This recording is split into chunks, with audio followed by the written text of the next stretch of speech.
O nome do senhor e também o cargo do senhor. Walter Nunes da Silva Júnior, juiz federal, juiz corregedor no presídio em Mossoró, presídio federal em Mossoró, e coordenador do Fórum Permanente do Sistema Penitenciário Federal, que reúne todos os corregedores dos presídios federais, e o ministro corregedor-geral da Justiça Federal. Qual a importância de enviar presos perigosos, líderes de organizações criminosas para os presídios federais? O presídio federal foi concebido para abrigar presos que têm esse perfil de liderança.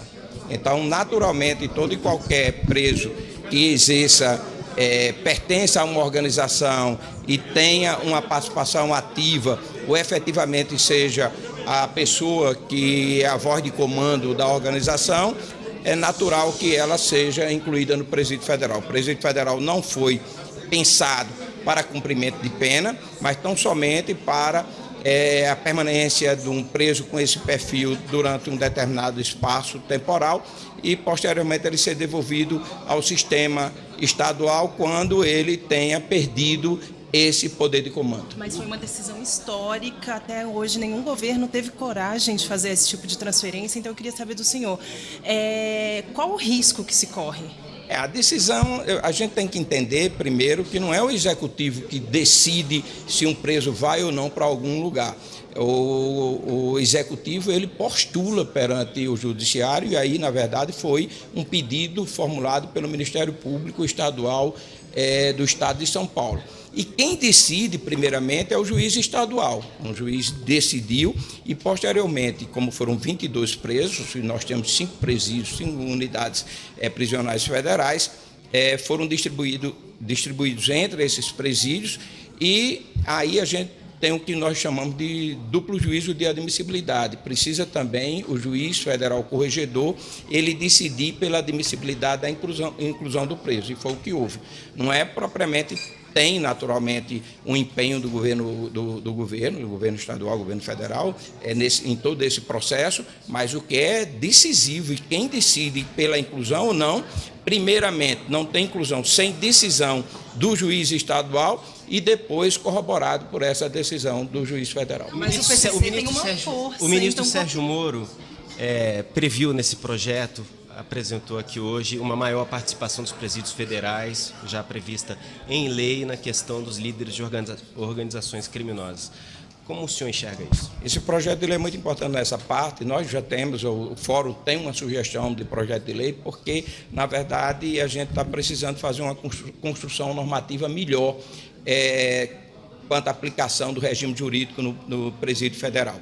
O projeto ele traz algumas propostas importantes, mas nós temos ainda outras considerações que precisam ser trabalhadas. É importante estabelecer que a forma de cumprimento de pena ou de prisão preventiva no presídio federal é diferente de um presídio mesmo de segurança máxima estadual.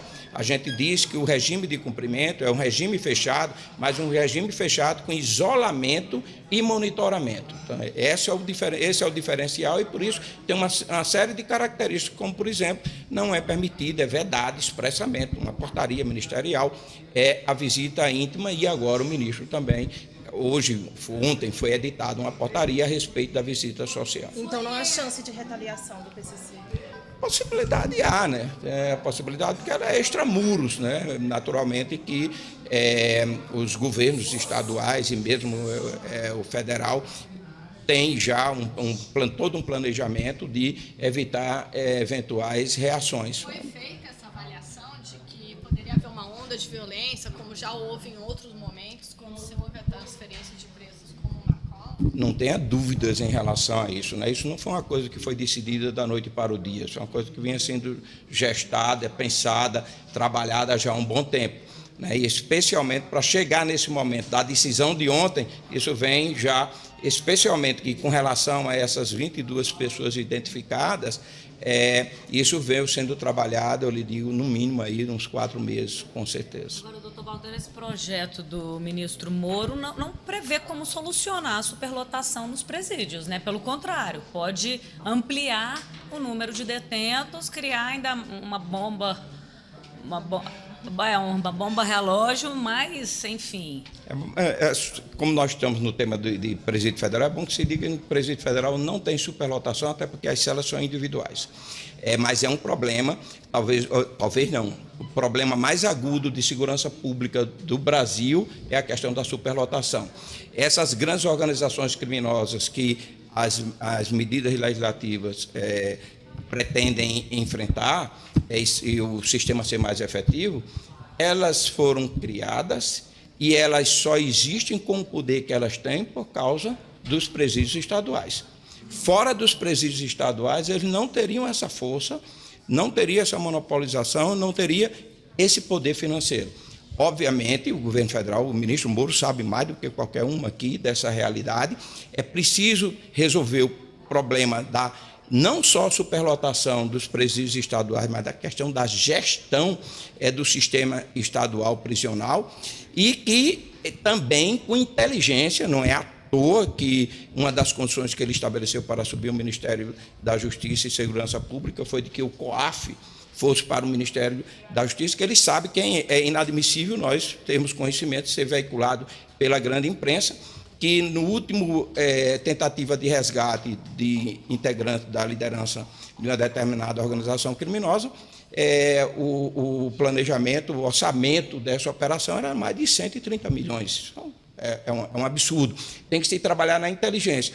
Ela só tem esse poder por causa dos sistemas estaduais. Essa superlotação ela é um grande problema que afeta a gestão, mas também tem que desconstruir financeiramente essas organizações, porque não adianta só, a história é mundial, você tirar só o cabeça da liderança ou alguns, o grupo gestor da organização criminosa. Você precisa desconstruir a sua estrutura e você desconstrói a sua estrutura com base, retirando esse alicerce financeiro, que é a base de tudo. São lacunas, então, no projeto? São lacunas? Faltou tocar nesses pontos? Não, o projeto, porque ele está propondo alterações normativas. Tem outras que são trabalhos do Executivo que independem de uma alteração normativa.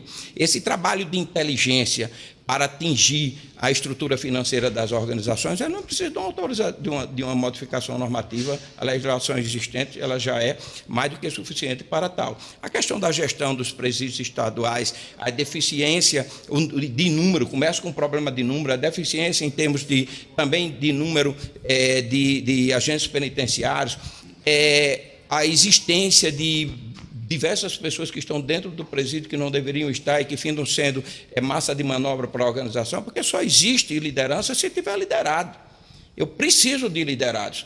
E o sistema prisional, levando pessoas que não têm um perfil maior de perigosidade ou de delinquência, ele finda se transformando em mão de obra dessas organizações criminosas. Então, isso aí também é um outro ponto que nós, naturalmente, também não precisamos especificamente de modificação legislativa.